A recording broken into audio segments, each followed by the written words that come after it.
সুপ্রিয় দর্শক মন্ডলী, আসসালামু আলাইকুম। আপনারা সকলে কেঙ্কা আছেন বারে? আজকের ভিডিওতে আপনারা দেখতে পাবেন কলে ললডুবি মাজার। যাই হোক, চলেন কথা কম কয়ে ভিডিওর মধ্যে ঢোকা যাক। আজকে আমরা মহাস্থান থেকে মথুরার উপর দিয়ে ডাইরেক্ট টান ধরছি ললডুবি মাজারের উদ্দেশ্যে। মথুরা পার হয়ে এখন যে বন্দরকোনা দেখেছি, এটার নাম হচ্ছে বউ বাজার। এটা আবার কোয়েন না বউ পাওয়া যায়, এটা আসলে বন্দরের নামই দিয়ে হচ্ছে বউ বাজার। বউ বাজার থেকে কিলো ডাইরেক্ট সামনে আসলে যে জায়গাটা পাবেন, এটার নাম হচ্ছে হুকমপুর। আর হুকমপুরে একটা কুয়ো আছে, যেটা হচ্ছে ভাইরাল কুয়ো। যাই হোক, অন্য একদিন আপনি করে ভিডিওতে কুয়োটা দেখান হবে। আর কোনো জায়গার দমসম না হালিয়ে নাক বরাবর টান ধরে আমরা ডাইরেক্ট চলে আসি পিরব বাজার। আর পিরব বাজার থেকে হাতের বাম দিকে ঢুকে যে রাস্তাটা পাবেন, সেই রাস্তাটাই চলে গেছে ডাইরেক্ট করলে ললডুবি। তা ঘটনা হচ্ছে, হাতের ডান মোড়ের সাইডে পিরব ইউনিয়ন পরিষদের তাকাতেই দেখি দুই মোড়ের সাইডে দুটো সিংহ মামা দাঁড়িয়ে আছে, তাকে পহরা দিচ্ছে ইউনিয়ন পরিষদটা। যাই হোক, দেখে কিন্তু মোটামুটি ভালোই লাগিচ্ছে। পিরব এলাকার কোনো মানুষ যদি এই ভিডিওটা দেখে থাকেন, তারা না কমেন্টও তল্পনা করে সারা দিয়ে যাইন। তো আমার এলাকার অর্থাৎ মহাস্থানবাসী মেলা ধনী কইবেন, ভাই আপনি ললডুবি যাবেন তা পিরব দেখিস, ওকে দিক দিয়ে চৌমনিতে গেলে তারও কাছে হয়। আসলে পিরব আসার উদ্দেশ্য হচ্ছে, এটি আমার বোনের বাড়ি। এই বোনের বাড়ি হয় আমি আনা জামো ললডুবি মাজারত। পিরব বাজারত থেকে ললডুবি মাজার আসলো মাত্র 8 কিলো। যাই হোক, রাস্তার মধ্যে আরো মেলা কিছু দেখা যাবে, সেগুলো আর ভিডিওর মধ্যে দেখানো না। ডাইরেক্ট এখন আমরা চলে আসলো ললডুবি মাজারের এটি। পিরব দিয়ে আসলে ললডুবি মাজার এরিয়ার মধ্যে ঢুক পেলেতে সামনে দেখবেন একটা ব্রিজ মোকার আগে উঠবি। আর ব্রিজ কোনা পার হয়ে হাতের ডান মুড়ো সাইডে দেখবেন আপনারা ললডুবি মাজার। যাই হোক, মাজারের মধ্যে ঢুকে আমরা গাড়ি কোনা থুয়ে ইমুক উমুক আনা ঘোরার জন্য বাড়াই। হাতের ডান মুড়ো সাইডে গেলে আপনারা দেখতে পাবেন এটি আছে শেয়াফে টিউবওয়েল, শুধুমাত্র এটা পুরুষের জন্য গেলে।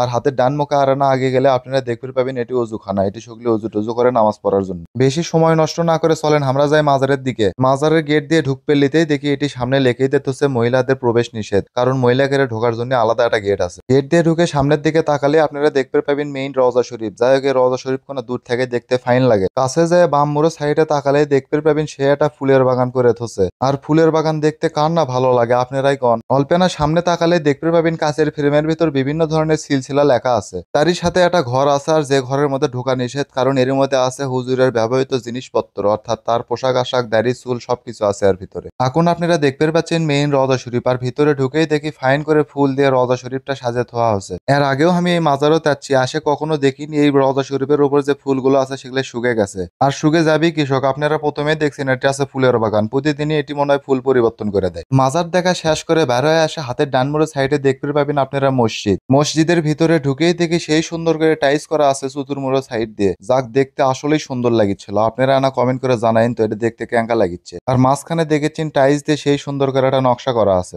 মসজিদের ভিতর থেকে বের হয়ে ডাইরেক্ট আমরা যাই এখন চলেন ওরসের জায়গাতে, অর্থাৎ ওরস হলে যেটি খাবার দেয় সেই জায়গাগুলো আপনি করে এখানে সুন্দর করে দেখায় চলেন। এখন যে খোলামেলা জায়গাটা দেখতে পাচ্ছেন, এটি কিন্তু প্রতি বছর ওরসের মধ্যে খাবার দেয়। এবার ওরসের মধ্যে আসে আপনি করে একটা ভিডিও করে দেখাবো ইনশাল্লাহ। এখন সামনে যে গেটটা দেখতে পাচ্ছেন, এই গেটটা বন্ধ, আর এর ভিতরে ওরসের পাকশাক সবকিছু করা হয়। গেট বন্ধ থাকার কারণে আপনি করে ভিতরে ঢুকে সবকিছু খোলামেলা পরিবেশে আর দেখাবের প্যান্ডন্য। যাই হোক, আজকের ভিডিও এই পর্যন্তই। আপনারা সকলে ভালো থাকেন, সুস্থ থাকেন, দেখা হবে আগামী যে কোনো একটা ভিডিওতে। আল্লাহ হাফেজ।